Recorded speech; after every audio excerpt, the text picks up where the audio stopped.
हेल' लोगोफोर नाय नैबे मोनसे दाउ बयलार ना माबा कम्पानि हो दाउ बयलारानो जाहैबाय दाउ बयलार कम्पानि ओमफ्राय ओरै बेयाव जोंनि ओरै जनता कलेज खाथियाव जनता कलेज खिबुनि ओरै फैनानै बेयाव मोनसे दाउ कम्पानि खुलिफैदों हो दाउ माबिनिखाय कम्पानिया बेंगलनि ना मानिबा ओरैबायदि मोनामखायोलै बिमाबो आइयै ओंखामखौनो जाहैनो हालाया नुबाय नोङो नाय नोङो नै जोंना बिटिसि सरकार आरो आसाम सरकारा दाउ बयलार लाबोनायखौ बेंगलनिफ्राय दाउ बयलार बन्द' खालामो ओमफ्राय बेयावनो बोरै पारमिसन होखो दाउ बयलारनि फार्म खुलिनो बेयाव बोरै पारमिसन होफैखो जेनेबा बेयाव बोरै होफैखो ओरै गामि सयथा सातथाया ओंखामखौनो जानो हालायै मोनामहैखायो आइयै ओंखामखौनो जानो हायाखै ओरैबायदि गेसाव मोनामखायोना ओमफ्राय बेयाव खामानि मावग्राफ्राबो रावबो बेयाव जोंनि एरियानि लकेलनि मानसि गैया आरो ओरैबायदि लकेलनि मानसि गैया खुन बेंगालर केरेला तामिलनाडुनि मानसिसो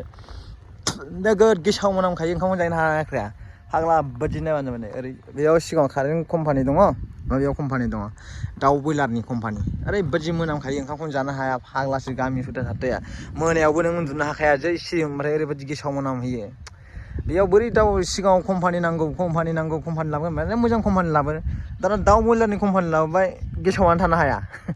दा नुबाय नोङो गामि सिङाव कम्पानि खुलियोबा ओरैबायदि गाज्रि मुवा फुरा पलुसना गाज्रि जाहैखायोना ओंखामखौनो बारा जेरै मोनामदों बिथिंजाय ओरैबायदि मोनामलांखायो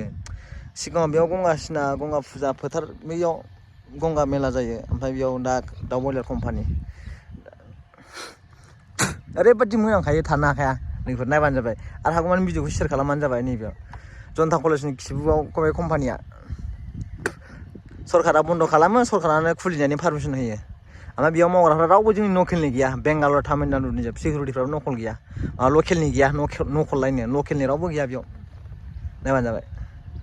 लोगोफोर दाउ कम्पानिया माबायदि जायो नोंसोरबो मालाबा थाफैनो हागोन माबायदि मोनामो ओंखामखौनो जानो हालाया फाग्लासो ओरैबायदि मोनामखायो